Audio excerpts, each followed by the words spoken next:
And we are recording. Simon, welcome to the evening of Python coding.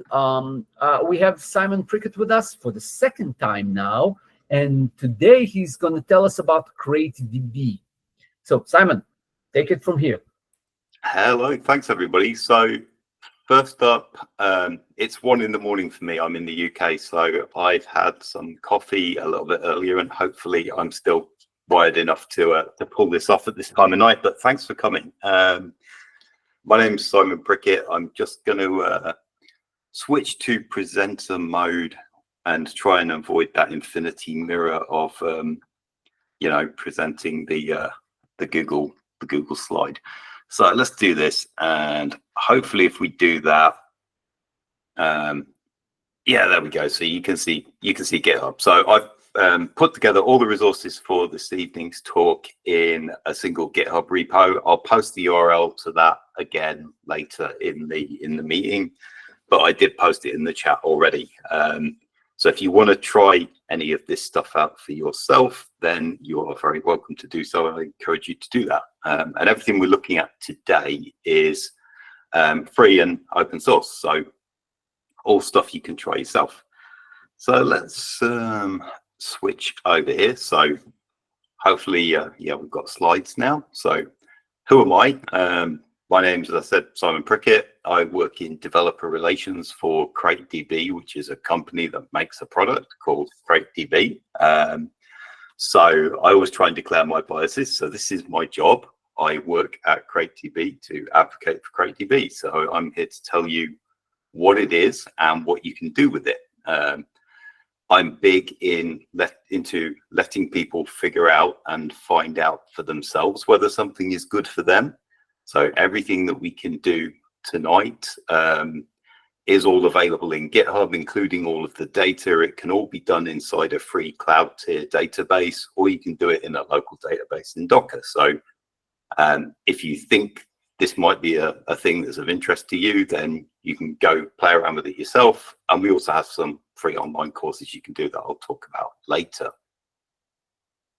So first off, I'm willing to bet that the majority of you have not heard of CreateDB. So what is CreateDB? I don't like reading from slides. So basically, it aims to be an extremely fast distributed database, and it is focused on use cases like real-time analytics and what we call hybrid search. So that is generally a combination of performing some sort of vector similarity search, so something you hear a lot about with AI these days, and maybe the more traditional sort of BM25 type keyword searches.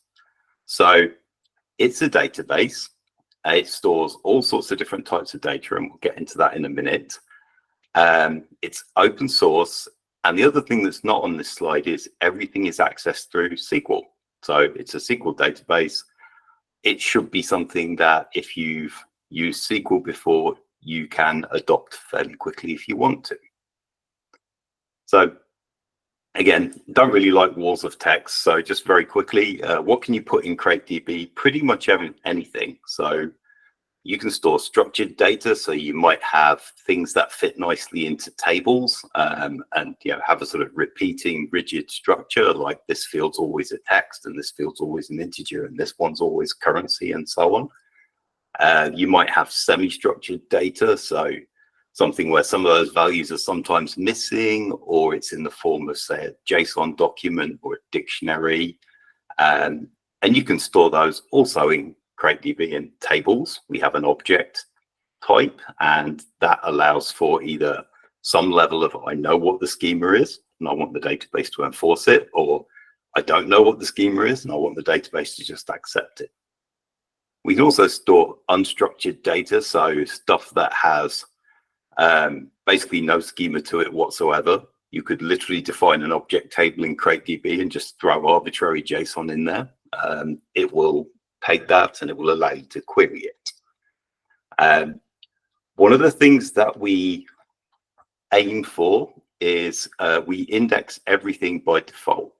So if you know anything much about databases, what happens generally with SQL type databases and other NoSQL databases is when you store stuff in there, you kind of want to know a bit about how you're going to query it so that you can arrange the data or create indexes in the database on fields that you know you're going to want to query by. We aim to be a real-time analytics database. Part of the challenge of analytics is people are discovering things. So you don't necessarily know what sort of queries are going to be run against the database. So we index everything by default so things don't cause index misses and slow queries. There's obviously some level of cost to that, and that's associated with the indexing process. We are a distributed database that happens across a cluster. And also with storage, the more stuff you index, the more storage you're going to need. But storage is relatively cheap versus, for example, being able to make, if you're slow at making a decision, you might miss something. You might miss a fraudulent transaction, or you might miss an opportunity to personalize and add in a video, or whatever your use case is. I said you've probably not heard of CrateDB. That sounds like, oh no, there's going to be an adoption curve. The good news here is we use SQL for everything. So there's standard SQL query interface. And the better news is we also talk the Postgres wire protocol. So as we'll see with Python, we have drivers that we provide, but we also fit nicely into existing ecosystems. So anything pretty much that will talk to Postgres, we'll be able to talk to CrateDB. So that might be like SQL Alchemy. It might be tools like Grafana. And finally, we're optimized for high volumes of concurrent reads and writes at the same time. So as a distributed database, we're eventually consistent. So don't use this for, how much money have I got in the bank right now, strict transactional systems. Use it for things where data's always in flux and you want to take aggregations or do analytics or make decisions based on very, very recent snapshots of that data.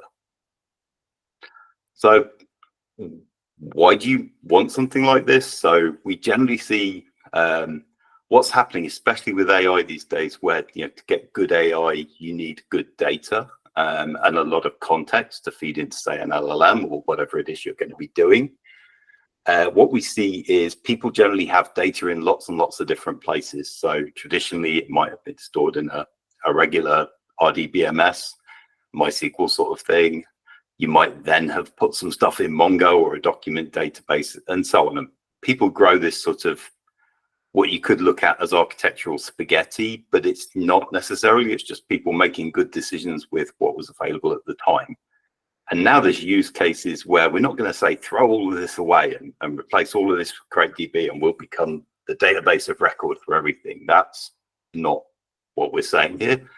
What we're saying here is you could replace a lot of this having to glue data together and fetch it from different places and patch it together in middleware layers or applications with something that is a more unified database that's designed for this class of job. So inside a CrateDB instance, in a single table, you can define columns that store, for example, JSON data that has any schema, and that schema can evolve over time. You can have textual data, and you can tell us to full text index it, so you can do keyword matching searches, as well as sort of SQL substring searches like you would normally do on text. You can store geospatial data, so you put GeoJSON in there or WKT, well-known text format, and then you can combine all of these in SQL queries. So what we'll see is you can ask it questions like, within this area, which of these products or journeys, or we're actually going to look at some neighborhood data from Chicago. So which of these neighborhoods matches other criteria? And those criteria could include vector similarity search, full text search, as well as regular database predicates. Like if we had a field population, one of the criteria might be there must be more than 50,000 people live in this area. So you can build up some very, very complex queries, but again, using things you're already familiar with. So SQL and drivers and toolkits and languages you already know. Where can you get CrateDB? Well, it runs We're going to show it in the cloud today. That's largely a convenience. You can also run it locally. You can run it in a hybrid configuration where local nodes replicate up to the cloud. And you can run it on the edge. It runs, somebody was mentioning, should they get a Raspberry Pi? So I'm a bit biased. I've got like a boatload of these Raspberry Pis for all sorts of different things. And one of the things that these make quite nicely is a little CrateDB node. So yes, you should get a Raspberry Pi and do something with it. I'm not saying you have to do CrateDB with it.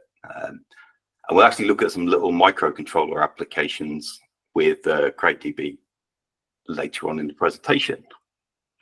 So as this is a sort of coding meetup, that's enough like architecture and what is it. So we'll kind of get down to how can we use it, because the best way of sort of giving you some food for thought on what might you use this for is show you some things.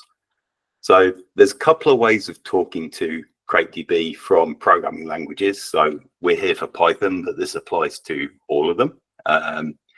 It talks the Postgres wire protocol on standard Postgres port 5432. So if you've got a driver or a tool that understands that, you can connect to a CrateDB instance and see the tables that are in there, interact with them, send it SQL, get responses. It also has an HTTP port. So you can send in HTTP posts with a SQL statement in, and you'll get a JSON document back describing the result set. That's not limited to just query and response. You can do create tables, alter tables, all that sort of stuff. And we'll see how that works with some other code.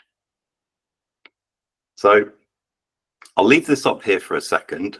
I did post this in the chat before we got started. I'll post it in again during the event for people that were not on the call at the time. I did post it.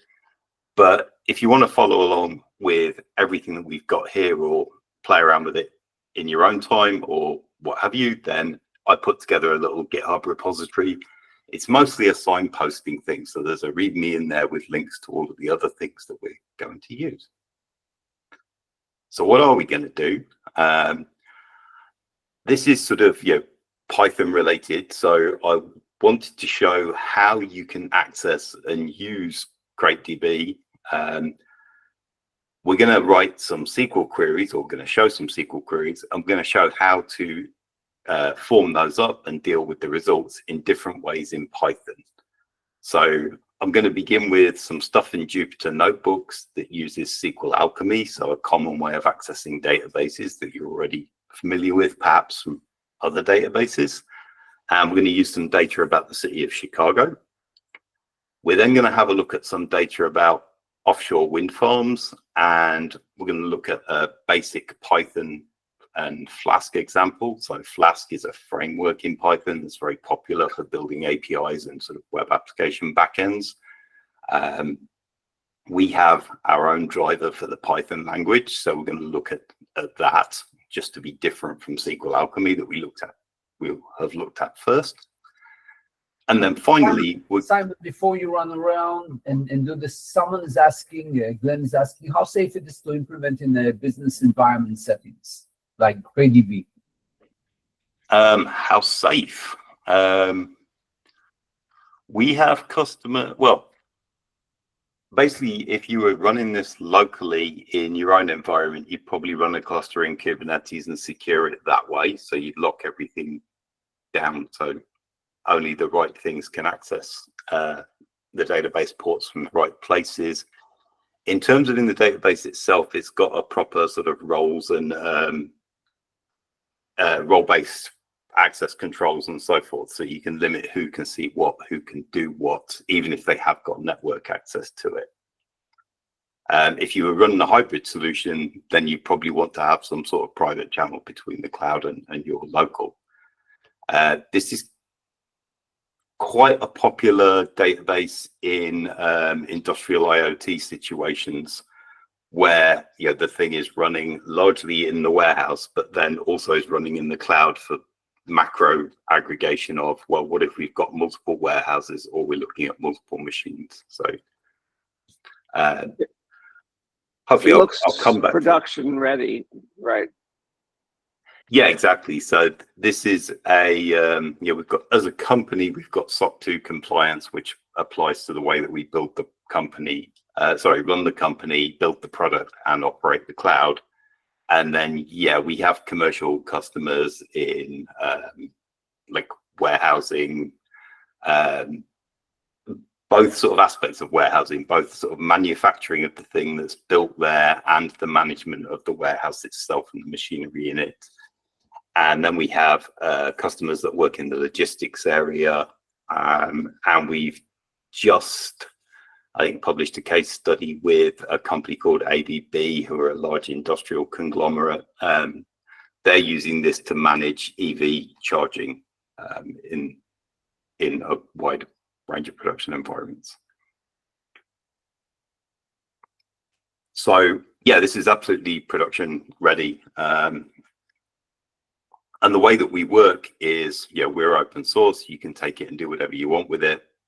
We'll sell it to you in the cloud and host it and look after it for you and manage the upgrades and so on. Or if you want to run it yourself, you can buy a support contract from us.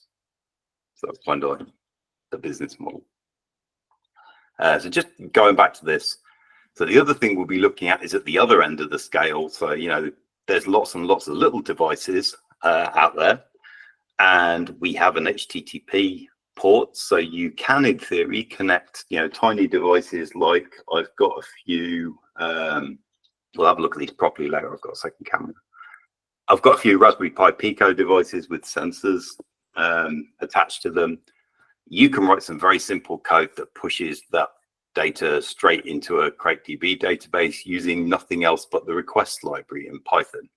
This is also true of desktop Python, of course. It's just a more interesting demo on MicroPython, where you don't have an operating system and things like that. And a request response model makes a lot of sense, because your device might wake up every now and then when some event happens, connect to a Wi-Fi network, send, like, the old submarine thing of send one ping. It might send one record to the database and then go to sleep again.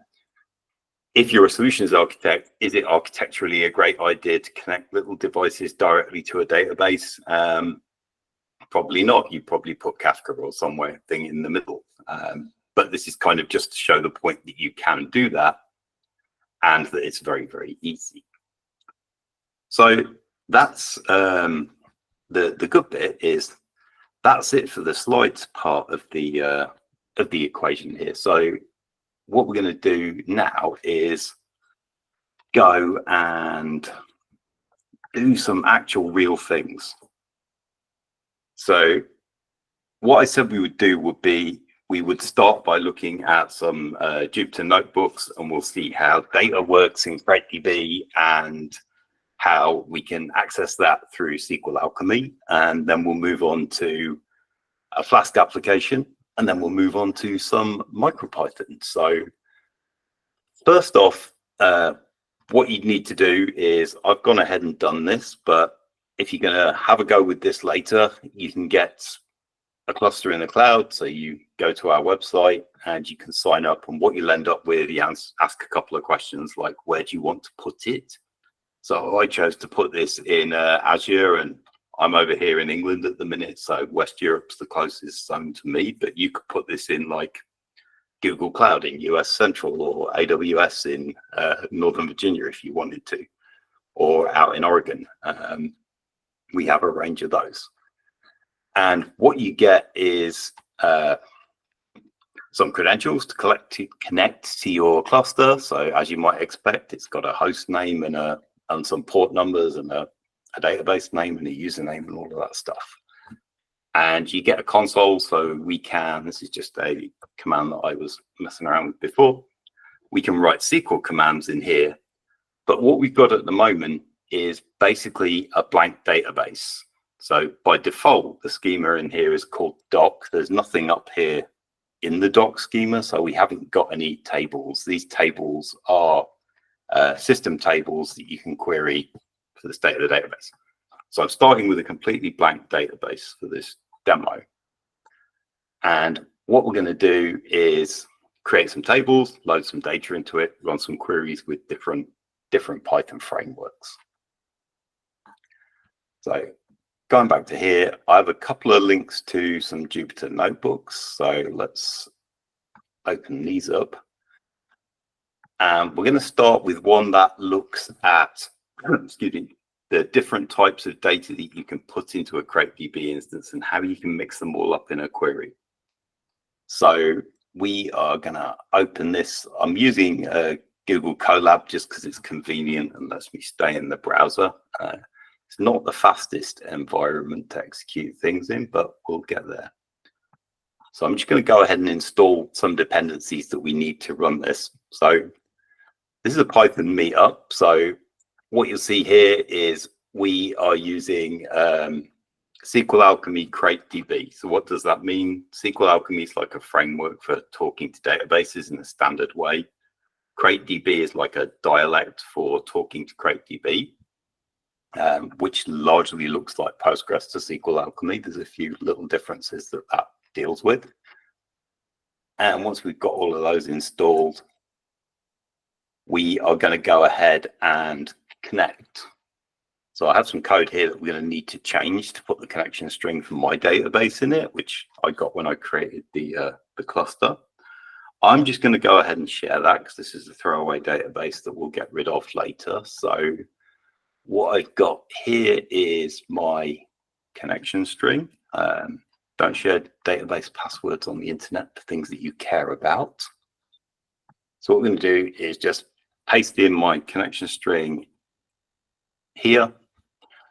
And as you can see, if you're familiar with SQL Alchemy already, we're going to create a database engine. So from this point on, CrateDB is kind of abstracted away and we're just dealing with SQL Alchemy.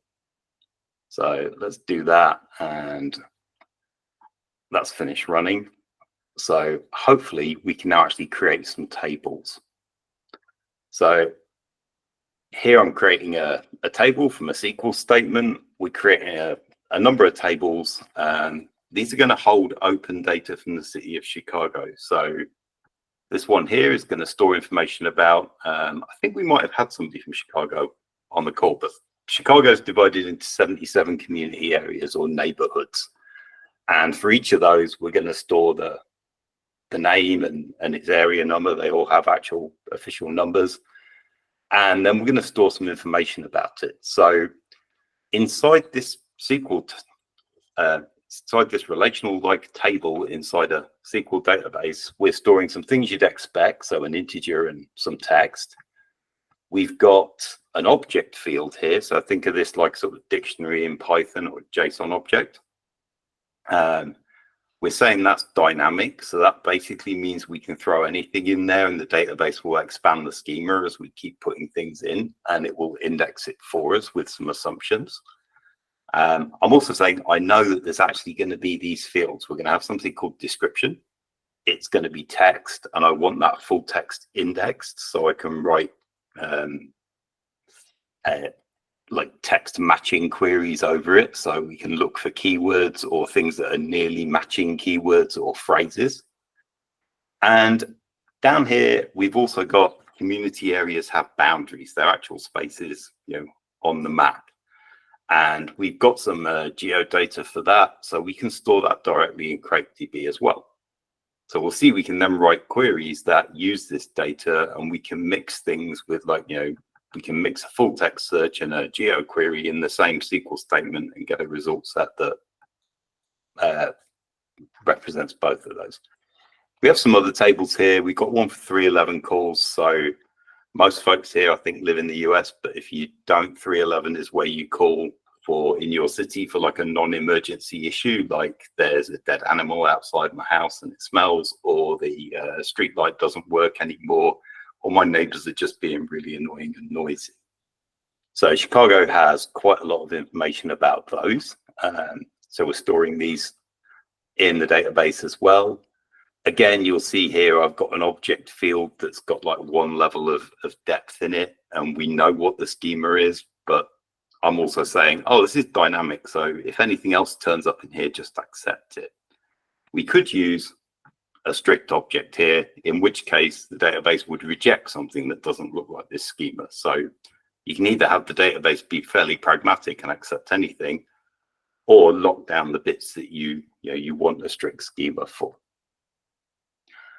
I'm also partitioning this table by one of the fields. So one of the fields is the week that the 311 call was raised in.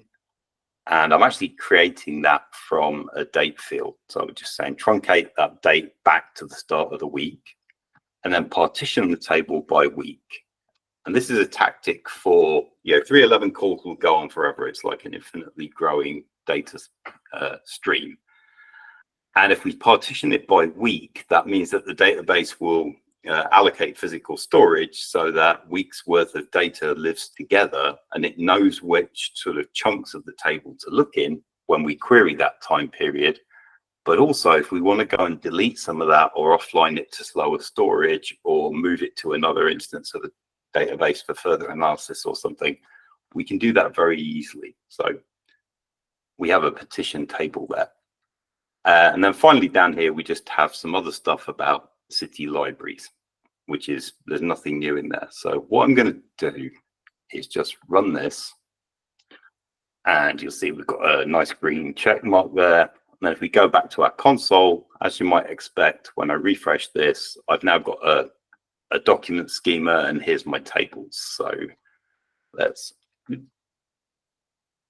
do something like select star from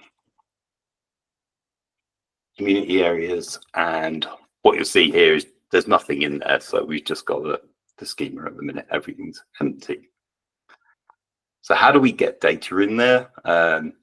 We could write programs that load data into there. So we've got SQL Alchemy here, we could do inserts, etc.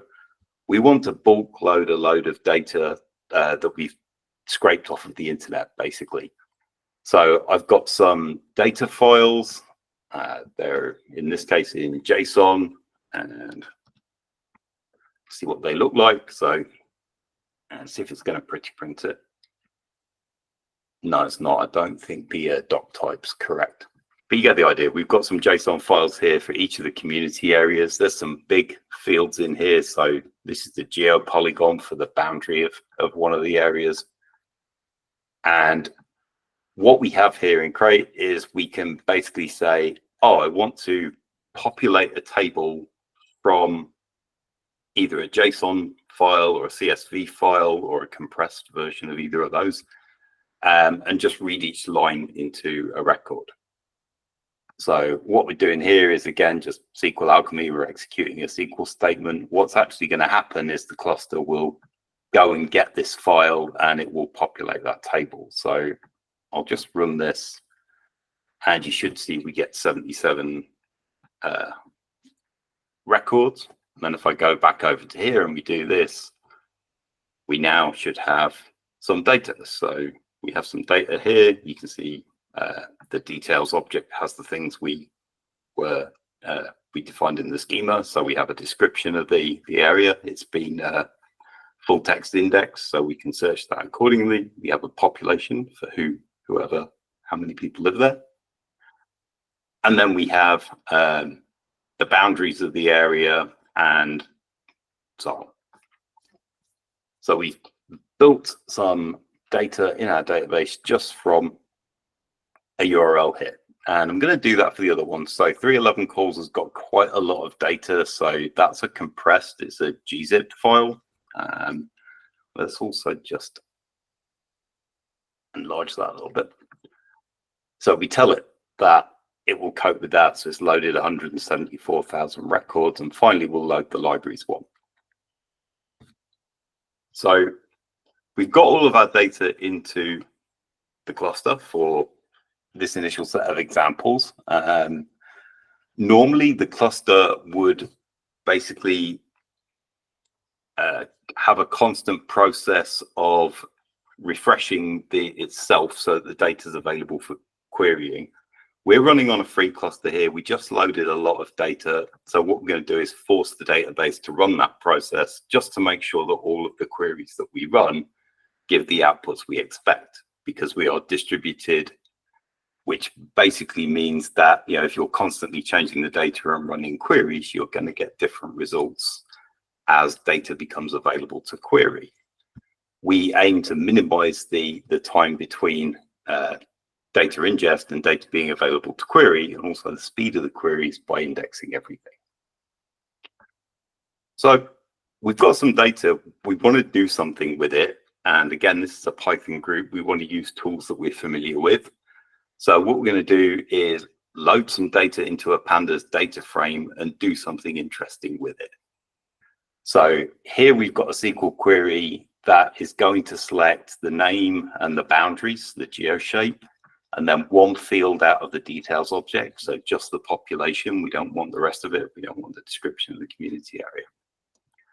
And we're going to read that into a data frame there. And then what we're going to do with it is iterate over the rows. And I'm using something that allows us to access leaflet maps, which is a popular JavaScript framework from within Python. And what we're doing is just creating a GeoJSON representation of the boundaries of the community area that we pulled out of the database, which were already in that format. And then we're just going to draw them on a map. So if we run this, what you'll see is down here, we should get a map.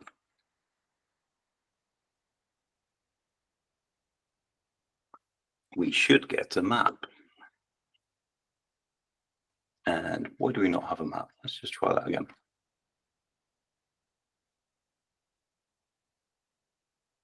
Oh, there we go. Sorry, that's because I've got some code highlighted. It didn't run all of it. So we've got a map here, so we can start to visualize some of the data. And what we've done is taken the population field that we pulled out of here, which is a number, and I just wrote a little function here that changes the color of the GeoJSON area depending on how many people live there. So the more people live there, the redder the area is going to be. So this is a visualization of what Chicago looks like from a community area and how many people live there. So very, very easy to do. Most of this is IPyLeaflet is building the map. It's nothing to do with CrateDB, but the great thing about CrateDB is that boundaries field there is already in the right format for GeoJSON. So that's literally all we do is just pull it out of the data frame and straight into a GeoJSON object. And off it goes, it runs it. So other things we can do with geodata is, as you might expect, we can ask Crate, oh, how far away is something from somewhere else? So I'm going to run this first and then we'll look at what happens. But what happens here now is I've got a marker on my map here. I can drag it around. When I let go of it, what you'll see is eventually another marker appears. And when I click on it, we get some data. So what's happened here is as I drag it around, when I let go, that triggers an event on the map that runs a SQL query that says, hey, what's the nearest library to this point and when is it open? So how does that work? There's a function that runs when we drop the marker. So this is all IPyLeaflet stuff rather than CrateDB, but it's kind of interesting to look at. And we can get the position of that on the map and then feed it into a database query. So what we're saying here is I want the name and the hours and the location, which is a lat long, of a library where and I want the distance between my position and the library's position. So we have a distance function here that just computes the, as the crow flies, distance between 2 points. So we're getting those, and then we're just saying I want them ordered by distance ascending, so smallest distance first. And I only want the first one, so I basically find my nearest library. How does this work? Python, again, we just use the data frame here, and then we just get the values out of that. So the rest is basically displaying this on the map. So we can do, we can store objects and query them in CrateDB. We can do geo queries, geospatial fields like every other type of field, don't have to be like a top level thing in the table. They can be in an object as well. So if you've got data already that has a format, you know, it has like a dictionary format or JSON format, you don't have to flatten it out to make it useful. So everything you can get at in the database is like a top level citizen for querying. So the other thing that's kind of interesting with, this is kind of heavy on geospatial at the minute, but the other thing that's interesting with geospatial is, you know, quite often people take trips or go places and they want to know about where they're passing through. So if you imagine we're taking a trip from downtown Chicago, so we're going from the Daly Center in Daly Plaza to O'Hare Airport, which is out on the edge of town, then this is a bunch of coordinates that represent that trip. So there are a bunch of lat longs, and without using any database stuff at all, we can draw them on the IPy leaflet map really easily by just making a GeoJSON layer for it and throwing it on the map.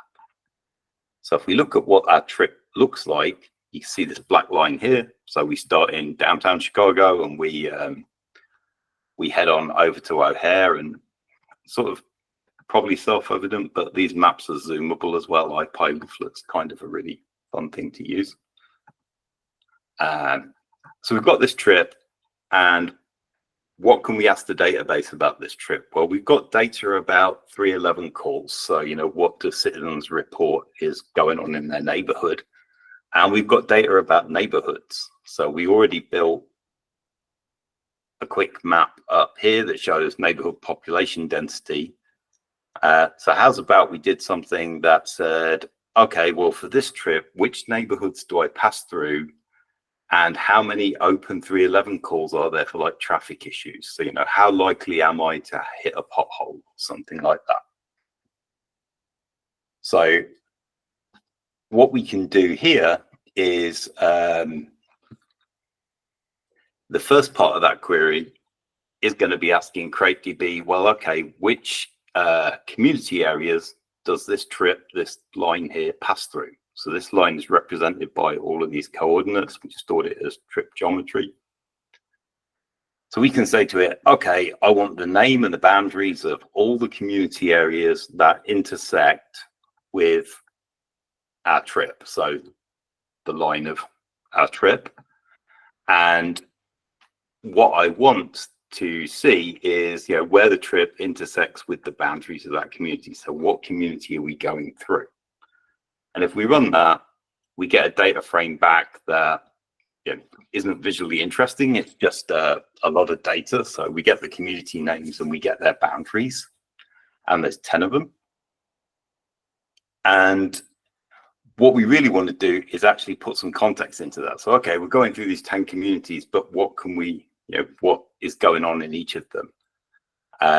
For a distributed database, slightly unusually, CrateDB supports joins. So what we're going to do is do a join between those community areas that our trip passes through and information in the 311 calls table. So how many different types of 311 call are open. So what we're going to do is, again, run a SQL query here. So we've got something here that figures out the intersecting communities. And then within that, we're going to find how many open issues there are,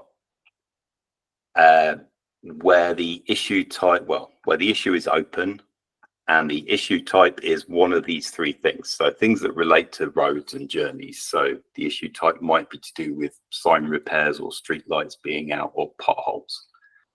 And we're going to sort of aggregate those up with a pretty standard SQL group by clause. And we're going to get a response set that, I'll just run this again to prove it. It really does that. That tells us, okay, Norwood Park is one of the areas we're going to pass through. Here's the boundaries for putting it on a map. There's 26 open issues of these types of things going on in there. So what we've done is run a query that essentially here joins two tables. And we're representing results from both of those. So sort of putting everything together, we had a bit of a thing that turns population count into colors earlier.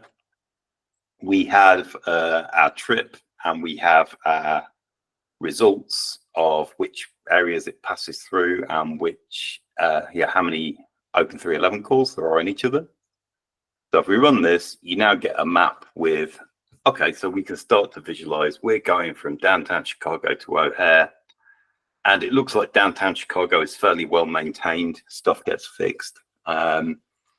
This next neighborhood over here, is probably the worst roads we can expect on the trip. And then, it's sort of reasonably poor here, and then starts to get better. And as we get out towards the airport, things are good again. So, what we're trying to show here is you can take very different data, both in terms of the format and the type of it. And the fact that it's in different tables doesn't matter, because you can perform joins over it. So you don't have to go build one huge table of, all of my things that don't necessarily relate to each other. I'm going to skip this last bit because that's basically not very visual. It's just a demonstration of how we handle array data, which is not hugely interesting. So just checking in down on the things. So people have got lots of Raspberry Pis. That's excellent. And people are interested in wind farms. So yeah, we'll get around to that as well. And yeah, Glenn was saying about somebody did something to track flights around the US. So this thing behind me is a flip dot sign from a bus. It's a mechanical, like, clack, clack, clack sign. Each pixel has 2 permanent states. So there's no power to it at the minute, but the magnets are storing the state of each pixel. I have another project that I've done with CrateDB, and I've also done it in the past with Redis, that pulls passing airplane ADS-B data out of the sky, stores it, and then visualizes it. So you can put it into Grafana, and you can see a map with red dots moving around, and you can build a table of how many different types of airline have I seen, or how many different aircraft have been passed, or how many different destinations. Plane data is really good for that sort of stuff. So Richard asks, so CrateDB is a marriage between relational database and a document database. Yes, it's a NoSQL database in the sense of NoSQL really stands for not only SQL, because people are like NoSQL, but all he's done is show us SQL statements. So it's not only SQL in the sense that you can store document data, you can store vector data, so you don't need a specialized database for that necessarily. You can store blobs in there if you want to. And you can mix them all in the same table, but the underlying engine uses appropriate storage for each data type. So if you have a column of just numbers, it's going to use like columnar storage for that. If you have full text indexing, we actually use Lucene for that. So we're not inventing something that doesn't need to be reinvented. And if you're using vector similarity search, we do KNN search for that, and we'll look at that as well.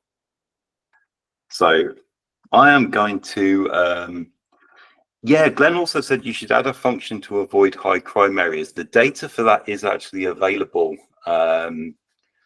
It's just, this is from a training course that I built, and I try and stick to happy path stuff on training courses. So like, where am I most likely to have a crime issue is a little bit tricky for that sort of narrative, but the data is absolutely available.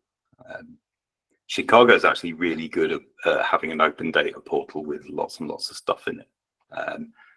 Also, this data that we're using here only represents like 1 month. You can go and pull years and years and years of like 311 calls if you want long-term patterns for where is somebody like reporting their dog noise. Or I have queries in our training course that comprehensively show where the flight paths out of O'Hare are, because that's where all the aviation noise complaints come into 311. So that's just to give you an idea of sort of multi-model data. So the takeaway here is that we were using SQL Alchemy. So once you get into programming, there's nothing like particularly scary and new to learn if you know these things already. They're also very well documented. But yeah, the takeaway is that if you take something like this simple table here, you can mix and match all of these different sort of data types and query paradigms. This one here is queried using full text, and this one here is queried using geospatial functions, and this one's just a normal integer, so you can use like greater than, less than, and range and so forth. You can mix them all up in a product that knows how to store them and optimize them. Richard also asked, so what is the pricing for self-hosted? Free, but you can buy support from us. What does support cost? That probably depends on what you want supporting and how quickly you want it supported. I'm not in the money department, so but you can absolutely run this in Docker. You can run it in Kubernetes, and if you want to figure out managing all of that, then you can do so, or you can just swipe a credit card and we'll do it in the cloud for you. But we do understand that there is a need for self-hosting, which is why there's a self-hosted product. We have warehousing and other customers where it absolutely has to live in the building for all sorts of reasons. So I'm going to leave that one there, and let's go to, I think I actually opened this somewhere already. Yeah, there we go. So the other thing I'm going to look at is search, because it's a big use case, and also with a lot of Python is AI related. A lot of AI comes down to vector similarity search, and the nice thing with a product like this or a database like this is you can put lots of other contextual data in there. So you can do your vector similarity search, but you can also narrow that further by other things.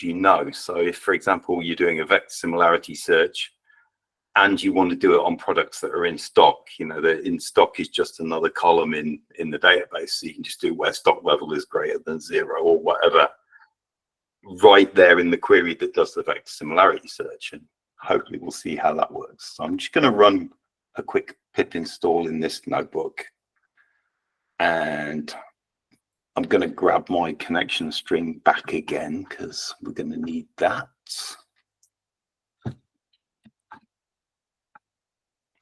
So here again, we're still using SQL Alchemy, but we're going to do different sorts of things with it. So sometimes if you move from a relational database to a document database, you're going to change your drivers, you're going to change your query model. Here we're going to just carry on using SQL Alchemy, and we're going to carry on using SQL. So, but we're doing something very different. So let me just place my connection string in there. That's finished. So we'll connect to the database. And as we saw before, I'm going to create a table for Chicago community areas, but I'm going to do a slightly different schema. So before we had this field here. So we had a textual description of the community area, which usually describes like the history of it and where people originally moved to and what the industries were. And we told CrateDB, yeah, use a full text index on that. So it could do that with Lucene. And now we have this second column called description underscore vec, and that's a vector column. So that is a load of numbers that come from running that text through a model that understands, it's been trained on a wide variety of text. So I happen to use one of OpenAI's text models, but you can use whatever. And the end result of that is lots and lots of numbers. So it's a vector embedding. So we're going to use store that alongside its full text equivalent. And then we've got the rest of the schema as we had before. We've just got a population and the geo boundaries where the areas are. So we've created that table, got the existing one. So if we go back here, we haven't got anything in there again. So I'm going to do the same thing to load the data from a URL. But this time the data's also got that vector data in there. So we're not going to create the vector data by calling OpenAI's API and waiting around for that. We've pre-done it. And I'm just going to tell the database, hey, we've just loaded lots of data, just analyze that.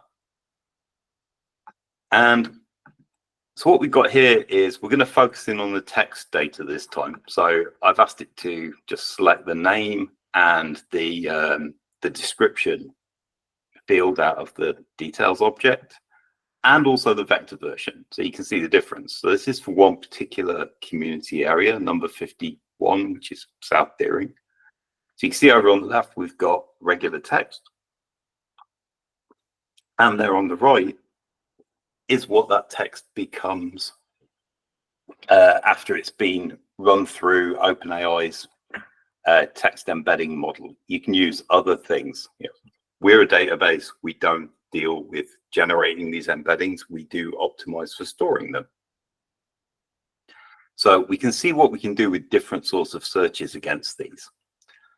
So what I'm going to do is skip along down here and just demonstrate quickly a full text search. So we want to here perform the sort of search that you might do with an elastic type product. So we want to find search terms rather than just do SQL-like queries. So right here in what looks like a fairly normal SQL query, I'm just selecting some things. But my predicate now is, it's a match predicate. So I want to do a full text search on a field that's been indexed as full text. So this description inside my details object. So it's a field inside a field in a table. And I want to look for the keyword railway. And then what happens is we get like a search score back. So I want to order by those descending. So the ones that talk most about railway type things will come first. And if we run that, you can see here that, there's one here that talks a lot about rail things. So it's got an exact match for railway, it talks about railroad, it talks about railway again, and so on.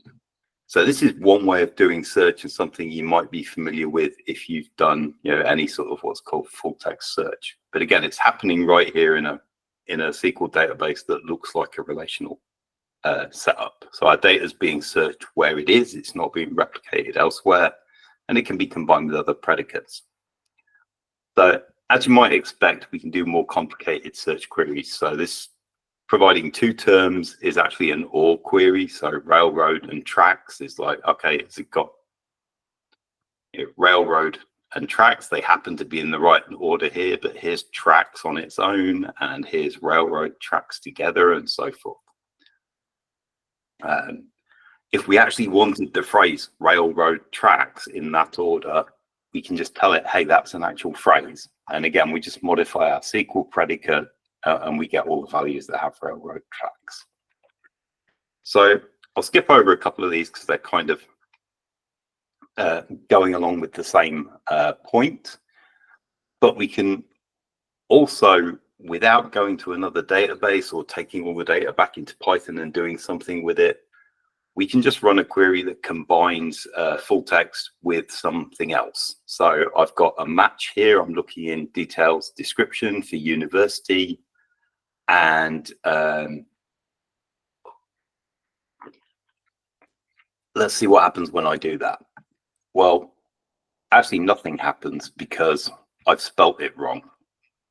So another thing we can do with a full text search, as you might expect, is account for things like typos. So if I try that again, but put a fuzziness predicate in, so say, okay, you can be a couple of characters off. Then what happens here is we get things that talk about universities now. And we get the results from the other fields as well in the results set. I can then just say, okay, I'm only interested in things that talk about universities and where there's more than 30,000 people. So slightly laboring the point, but in a standard SQL statement with a standard Python SQL framework, you can combine these things. So that's keyword text and regular sort of database predicate SQL stuff. And we'll skip over a couple of these, but one I did want to show you was, and it's important to people who do AI and building all sorts of similarity things. So maybe for building a chatbot, I've been building one this week that looks at PDF data, for example. And you can ask it questions.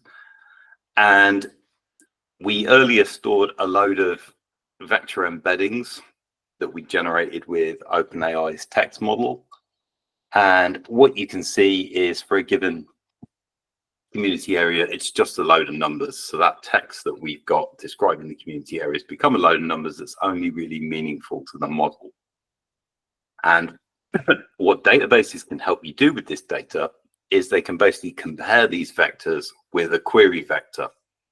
So, you know, find me databases whose find me community areas whose vector representation looks like this other thing. And what we can do is either compare them with each other, so we could find a neighborhood that's semantically like another one, or we could provide a search query. So what I've done here is I have a search query. I want to know which neighborhoods are associated with European immigrants, not something that you can normally ask a SQL type database. So what we've done for that is created a query vector by running this text, which neighborhoods associated with European immigrants, through the model, and the model's generated this. And then what we can do in the database is say, find us neighborhoods whose vector looks like this. So what I'm going to do is run that. And sorry, this is a very long vector and there's no easy way of hiding it in Jupyter. But what the query looks like is we're just selecting things, but now we're saying I want a nearest neighbor match between the vector field for the neighborhood and the immigrants query. So I want neighborhoods that talk about European immigrants. And again, it's a standard data frame. And the difference here is, you know, the biggest hit we get doesn't actually say Europe. So a keyword search without a lot of synonym help wouldn't understand that Croatia, Bosnia, Romania, Serbia, etc. are in Europe, so should be a strong match for that sort of thing. And also, you know, foreign-born residents wouldn't keyword match to immigrants. So this is sort of the power of using semantic search separately. So again, the database is doing the search. It's not doing the generation of the vectors for the search. That's done with a model of your choice that is trained on whatever you needed to specialize in. But from a programmer perspective, it's just all SQL. You know, once you can do one sort of SQL query with this, you can do all of these different data types. So you can build some really powerful applications. And then finally, you can also, let's skip across a couple of these. What do we want? So we could run a query here that says, the use case here is, imagine I've been to visit, I'm moving to Chicago, I've been to visit Hyde Park. It's a neighborhood that is really cool. And I'm interested in neighborhoods like that. So you can say, okay, I want neighborhoods whose description vector is a match for, and then we just select Hyde Park's vector. So what is a match for that? And Hyde Park will be a great match for itself. So let's exclude that. And let's also say I want to live in a certain area of town because it's or a certain quarter of the city because it's easier for my work or something. So you can then combine a geo clause in there as well. So we've got vector similarity search, regular, I don't know what you call it, relational database stuff, and then geo stuff. And when we run this, we basically get, these would be some neighborhoods that the model thinks is semantically like the one that we enjoy. So the description of this has a lot of similar sentiment. And this was our area down here that we were plotting into. Yeah, we wanted to live down here. And there was one area in a previous query that didn't exclude this, that is no longer present. So yeah, you can basically see here that we're combining all sorts of different search and criteria into one thing easily, and then we're using a nice, simple, familiar Python interface. So that's that for that. Somebody's saying there's a list of info and links, etc. for later. Yeah, there will be. We'll post it here, and Jacob has a GitHub repo. So I just want to pick up a couple of other things that I said I would do really quickly because I'm aware of time. So quite often you're also going to be working with an existing code base that uses existing libraries and stuff like that. So I've got a small Flask application here that we'll take a look at. So if you're familiar with Flask, basically we define routes or routes if you're English and run code based on those. I'm actually using Crate's own driver for Python for this, just to show that we have our own drivers as well as we fit into other frameworks. And that basically works similarly to a lot of other database drivers. So I create a cursor, I execute a SQL statement against that cursor. I can query the row count, and then I can tell it, hey, get all the records, or I can iterate over them with a next iterator. As you can see, my interface to this is largely, okay, I've selected 1, 2, 3 things. So ID is 0, name is 1, description is 2, and so forth. So using our driver inside a regular program is reasonably easy as well. You could, of course, just dump SQL Alchemy in here if you wanted to. So what I'll do is quickly run this guy just to demonstrate what it does. There's a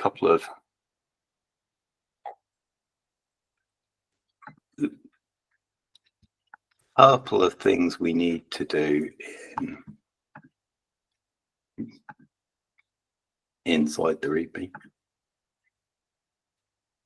So I'm just going to create a table for storing data about wind farms. This again is open data. I pulled it from the UK's, there's a company called the Crown Estate that operates wind farms in the UK or licenses them and manages all of their data. So we've got data about the actual wind farms. It's similar to other data that we've seen. It's got textual description. We put vectors in there. It's got geospatial stuff.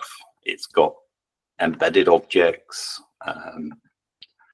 And then we've got a time series table, which is basically for every hour, how is the wind farm performing? So I'll just create that. And same deal, we're going to copy some things from JSON files and load them into the database. So we'll do that. And we'll do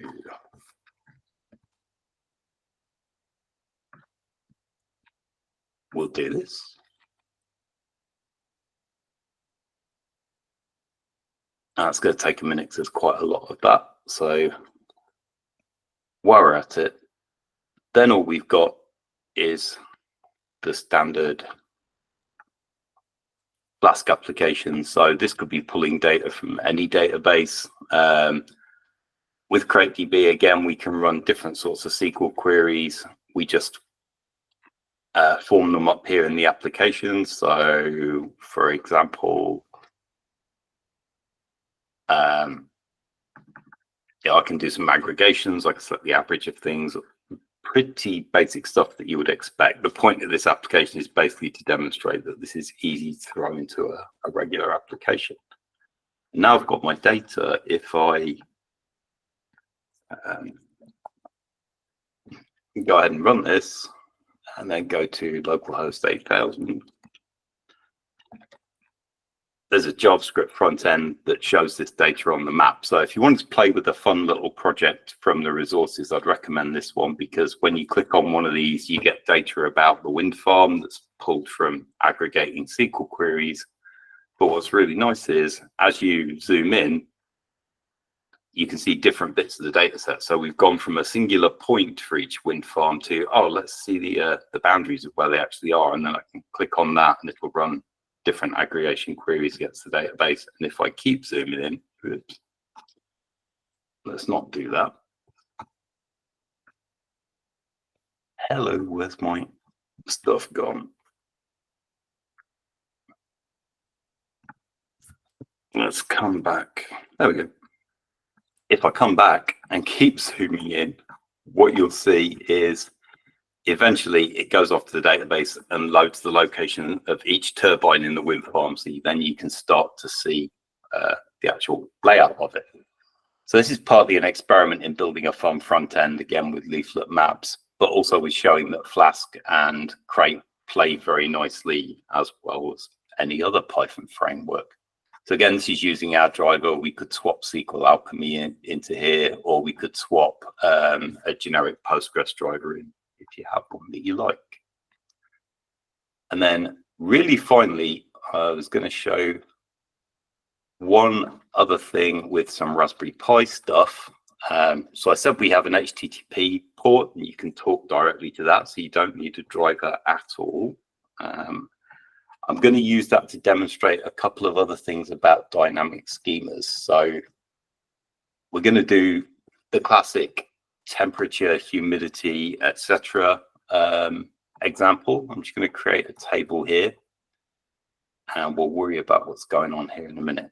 So here we've got a table that has sensor IDs and a timestamp that will have the database generate, and we'll have the database generate a month timestamp for which month was this record in. And we've got a temperature in here and nothing else.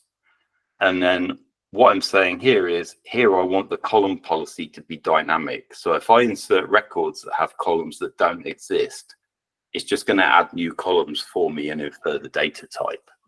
So we can have a dynamic schema that grows over time if we choose to. And all of these will be indexed as we go along, so querying them will be fast. So, oh, I've already created this table, haven't I? Let's see. That should run anyway because it's got an if not exists clause. Okay, so let's do select star from answer readings. Okay, so we've got a very narrow table with nothing in it. If I then go and steal one, oops, wrong idea. If I then go and take funny and steal one example insert, so we're just inserting a sensor ID and a temperature, and I'm using IP addresses as IDs because why not? And then we select star from sensor readings.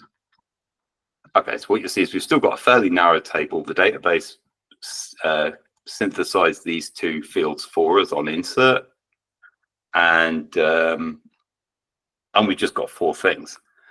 So how do we do something more interesting with this? Well, I've got some MicroPython code here. He says nervously because he notices Matt from MicroPython has shown up in Australia. Hi, Matt. So we've got some MicroPython code here, and we've got a second camera. So what could possibly go wrong with IoT stuff on second cameras and all that? And we've got a slightly out of focus, but we'll hit the camera into focus. Hey, we've got a Raspberry Pi Pico. It's got a Grove shield on it, which just allows us to plug sensors and other stuff in easily. And that's a pretty standard, what's known as a DHT18. It does temperature and humidity. So what we've got is some code here that, come on for me. So a quick, like 10-second primer on MicroPython for people who don't know it. Imagine you have a Python device that doesn't have an operating system. You want a network connection, you're going to have to define it and connect it yourself. So I'm using a Pi Pico W. It's going to connect to my Wi-Fi. And then what it's going to do is once it's got that connection, it's going to sit in a while true loop because there's no operating system. So we have to do something all the time. Otherwise, it will just stop doing something and basically be useless. It's going to read that temperature sensor that we've got attached to it, which is just a separate class for that. And it's going to put the data into CrateDB. So how's that going to work? It's going to do an insert statement. And because I said we've got an HTTP port, we don't have to install a driver or anything. We're just going to post the thing straight into the HTTP port using the standard request library. We are going to have some security. So we base64 encode the username and the password, and then we just throw the SQL statement in there, and then we get a JSON document back that has like a defined format. So what I'm going to do is plug this in, and there's not much to see visually.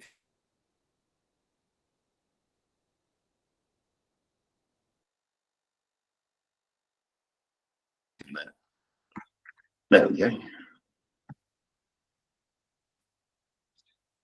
We should be able to get a REPL up on it. We can actually run Python commands on here. So print hello, everything you'd expect. So very handy for debugging things. What I'm going to do is go ahead and run this. So this MicroPython on this tiny, like $7 or $8 device or whatever is basically going to read this answer, do an HTTP post, and let's just remove a couple of things at the minute and see how it goes. So first of all, it's got to connect to more Wi-Fi. So it's done that. It's put a record into CrateDB, and these are the values. If I go and select this, we've now got some values from something with like an actual IP address. So that's the PIP code that's talking away. I could throw that on a battery pack now and just go and chuck it outside or somewhere in the house as long as it can see my Wi-Fi.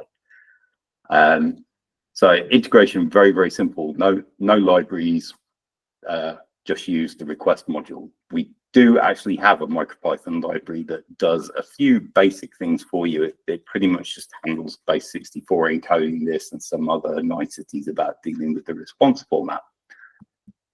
But I said we create this table in a flexible way. So we've got a humidity value here we're not using yet because I took it out. So if I do humidity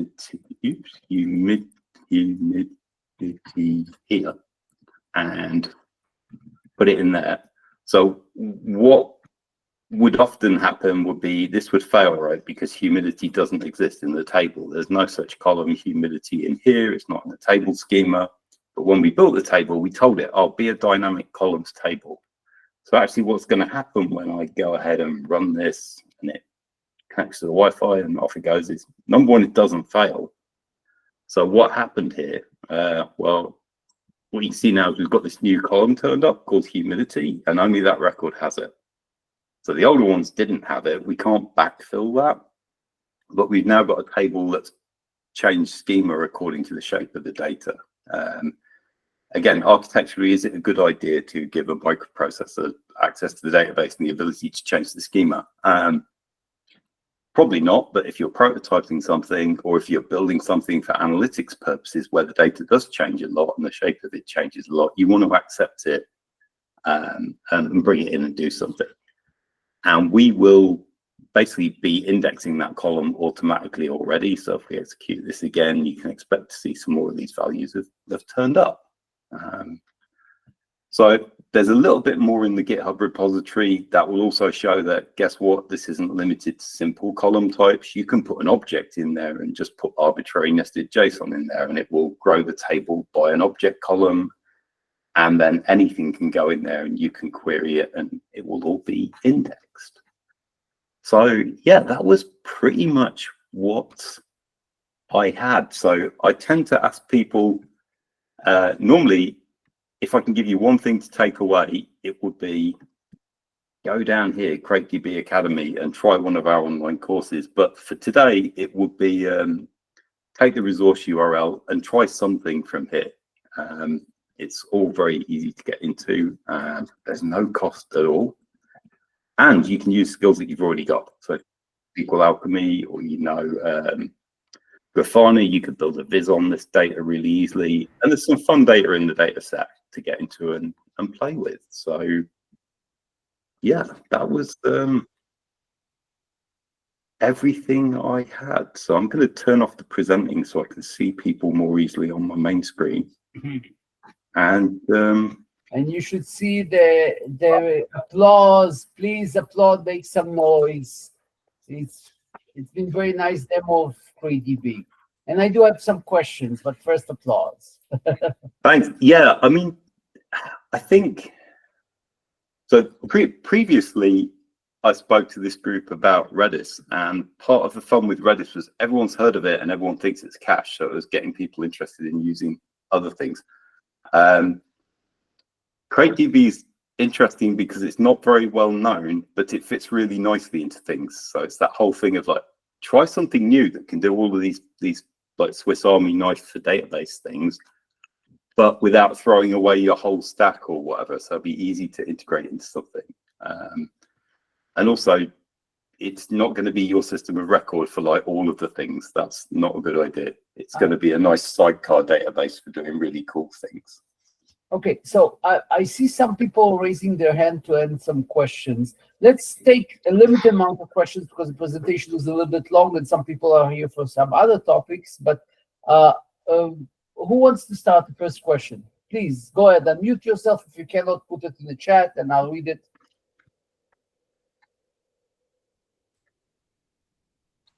People have been raising hands. I think maybe they were trying to applaud.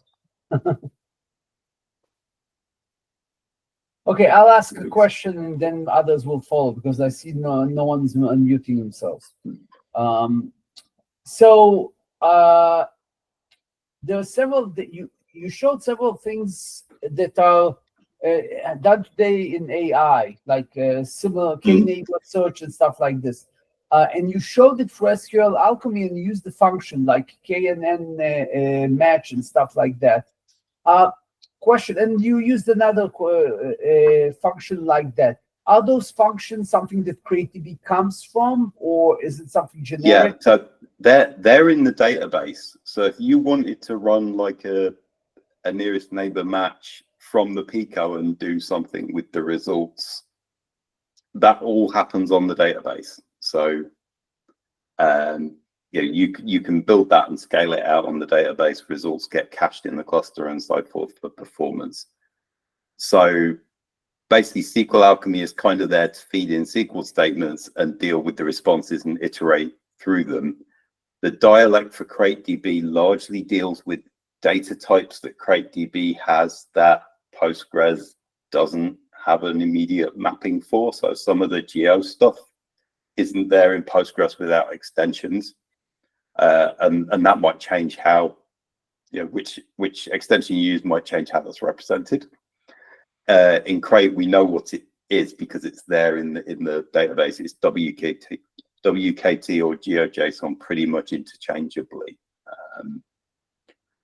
So yeah, we have a dialect for SQL Alchemy to deal with some of the cases where we're like a superset of Postgres, if that makes sense.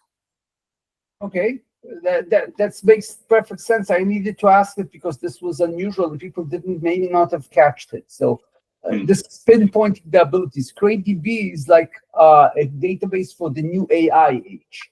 It's not, it supports other things, but it's still designed to do things that AI does today along other things, correct? Yeah, and to support it with like contextual other data. So if you're using just a vector database that only understands vectors, you're going to have to get the result set from that and like some other result set from like your product inventory database, which might have meant half of these vector searches were totally unnecessary. And that takes time and costs money. And in the meantime, your customer on the web's walked away because they just saw a spinner and they didn't see some results back. Another question, unless someone wants to jump in, and please do jump in. I don't see any questions on the chat. So you've seen, I know, for example, that CrateDB, okay, not really. There are tools, AI tools today that use many databases. I'll quote one just here, not as a Llama Index, for example. So Llama Index all the stuff that you just showed, that it has its inherent mechanism. I used Llama Index with another database. I won't say the name because maybe I have used it wrong or anything, but I've seen it like many times when it tries to embed. Embed means takes all and create all those vectors. This process can take weeks on that database. I won't go details. If you plunge in a lot of data, a lot of the time, Llama Index, you will just take a bunch of like 100, index them, and then waits forever. And I don't know why, because it's like a batch. like it's batches like 2000. You can play around with it, but it doesn't matter if you play around with it. At some point it comes to a point that talks to the database, and I don't know whether the problem is Llama index on your CrateDB, but Llama index, first of all, Llama index doesn't work with CrateDB, and if so, how fast, how many vectors can you've seen it embed in reasonable time? So let's see. I did something with Llama index a little while ago. So it does have an interface to CrateDB. CrateDB is in the list of indexed. Yeah. So, well, remember we are Postgres wire protocol as well, so a lot of stuff. For Postgres, got it. Operate like that. So I have done some. What have I used Llama index for? Oh, turning plain English into SQL queries is one of the things. But yeah, it will work together. It's going to be. I'm just looking in requirements. How big is your database that you dealt with, and how much time did it take to actually, take the data and index it? Oh, very small and near instantaneous because I was just messing around with it. Okay. In general terms, how do you scale Crate? So if you use, I haven't got many of them knocking around. I've basically got 10 of these Pi4s with 8 gig memory. They make really good nodes for a test cluster that I need to build a nice interactive demo with. But the way the clustering works is nodes don't have specific roles, so you just chuck more nodes at the cluster and it figures it out. So if you're doing a period of very, very, very heavy ingest, you might ramp up the cluster for that, but just continue to throw the data at the cluster and it will figure it out, and then you can ramp it down again afterwards, because they're all like utility, commodity, general purpose nodes. Oh yeah, but those are slow and like I was like using a computer with many cores and lots of.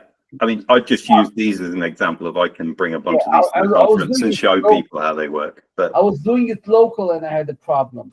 So the question is whether CrateDB will help you. That's basically the question. Because I was trying to use a database that I don't need special installation, one that I can install with Python. Like, pip install and it sits there. So CrateDB gives me the same ability. I think that it should. The best thing I can say is try it out, because the problem with doing any sort of performance stuff is like your mileage will vary. But at the end of the day, we're storing and indexing the vectors. So what you want is that gap between something arriving and it being available to query to be as small as possible. I don't know where the gap is. I don't know if the bottleneck was Llama index or the database, but like I know that there was an issue there. I'm asking the question to see whether it's easy for me to install CrateDB and just to remove the other database and just use the same code with CrateDB and it will run faster. I don't know. It's like I would suggest give it a go in Docker. Okay, so I need to install a Docker container for that. Or you could just download it and run it natively. So the database itself is written in Java, so it's fairly easy to get running just on an actual operating system rather than through Docker as well. I cannot install it like pip install, like a library, Python library. No, there's an entire database server that runs in a JVM with configurable parameters. So the easy way is Docker, but you can run it sort of there on a JVM if you want to as well. No, that's fine. That's fine. You explain. Someone else raised the hand a second ago. Do I have someone asking a question? I'm just catching up to see who we have here. I didn't see any. I was following. I didn't see anything that seemed like a question. I think we've probably got the extreme range of time zones. What time is it for you, Matt? It's 2:35 in the morning here in England. My time is over there. It's 4:30 a.m. It's 1:35 p.m. here, so just had lunch. Nice. Guys, I'm happy you all joined for my So unless someone has any more questions, I'll go questions going once, questions going twice. Yeah, I'll ask a couple quick things if you don't mind. Go Yeah, ahead. go for it. Sure. I'm not overly familiar with Postgres's, specific extensions to T-SQL. So your couple import statements where you were doing like, from blank copy, where you were ingesting like the JSON data and the GZIP data. Is that something that Postgres already handles, or is that specific to CrateDB? I don't know actually. Okay. It's pretty cool. So I was just Yeah, curious. it's really handy for doing demos because you can get everybody on the same page really easily with minimal equipment in environments like Colab, because we're not putting big heavy files into GitHub repos or having to pull them off of different places. I mean, you can use that sort of thing for ingestion. If you throw that at a cluster, it will run that job in parallel. But obviously, programmatically, you could also use that from within a Python program if you want, because it's just a regular statement. So you could push a local file that way. Or you can just use one thing I didn't show anything much of was much inserting. We did a little bit with MicroPython at the end, but as you would expect, it's standard SQL. But also because we talk Postgres wire protocol, some things that have syncs, so like some MQTT browsers, you can have like a consumer of a topic that just dumps it to Postgres. You can swap us in for Postgres there, and it'll just start working. Okay. Cool. What else? Oh, so when you're defining a table as dynamic, so that you can add additional columns on the fly if you're inserting data and it has an additional column that you don't have, is that I imagine if you're dealing with a lot of records already, so like your table maybe has 500,000, a million so records, and then you happen to insert a new data structure with a new column, is that going to impact like the insert time for your insert statement to be able to like dynamically add a new column to a million records all at once? It shouldn't particularly, because the tables aren't stored in like one contiguous big thing. So one of the things I had an example of was explicitly partitioning the table. So like, all 1 week's worth of data lives in this chunk. That chunk still won't be a physical chunk, but it means the database knows that the week of 22nd of January 2025 can only possibly be in here. So just exclude all the rest of it from queries that deal with that. Similarly, for the scope of widening something would be about that. So whatever you choose it to be. And you've got a lot of choices. So because one question people have is like, well, okay, why don't I just create every column as like maybe some primary key field and then a dynamic object and throw everything in that? And the answer is, yeah, you can, but then things like the query syntax gets a little bit unwieldy for like select object brackets sub-object 1, sub-object 2, sub-object 3, there's a dot b dot c dot d dot d. But if your data is in that format, another demo I do, we just literally be like, okay, give me whatever API you like, and we'll throw the responses into the database in a 1-column table and see what happens. And it generally sorts it out. The other thing is database is going to make sensible assumptions about the types on dynamic content. So if you specifically, if you want a specific type, and the database might infer it wrong from the sort of data that you initially provide. So say you start providing timestamps, and then eventually you provide timestamps with time zones. Those are 2 different data types. So you might want to say, actually, it's a timestamp with time zone, at which point one's without a time zone, which go, oh, must be UTC then. So in an analytics database, it's kind of handy because you want the one that's sort of receiving all sorts of random data to allow people to do all sorts of things. I also tell people this is a really good way of just like using a database for like if you're building a hackathon competition or something, learn it that way, because you don't have to have someone who's like weekend DBA who's constantly doing migrations and you never once tonight saw me do a create index. we index everything by default, and that's a very conscious decision. But you can also turn it off at a column level or a field in an object level. So if you have some stuff that you just know is along for the ride and you're never going to feature it in a query predicate, then you can turn off the indexing if you want to. On that regard, when you do the indexing, and this is important, sometimes you need queries that like have multiple keys, like foreign keys on another table. You just mark them, and you say, okay, match me those 3 keys on those 2 tables. Many databases, even if you have keys on the tables, you need to create keys on the multiple columns for the query to be efficient. Is it something that you're doing in like multiple columns as well, or only one column at a time when you index? So we don't do foreign key queries. So that's no, I'm not saying you don't do foreign keys, but if you don't define them and you look for the connection later in the join, and you don't do that, then the system won't know. So you have to have indexes on all of them together and all on the combination of them. You have to have like one in column A, B, and C in both tables. You have to be them all in one index that index all 3. Yeah, otherwise I don't honestly know how we handle that. Okay, that's good. I do know that. So we do joins on up to, I think it's 3 tables, and again, that's a conscious decision because distributed, eventually consistent. There are some things that you have to like. Excuse me. You have to like not implement, so that we don't implement transactions for very good reasons. So yeah, there may be some limitations there, but the general aim is to provide you with something where you don't have to build a super wide table with repeating data just to avoid having to do some joins. Okay. Any other questions? Questions going once? Questions going twice? Questions going 3 times? No questions. So now is the time to thank you again, Simon. Don't go away. I'm just stopping the recording. But let's give another set of applause to Simon.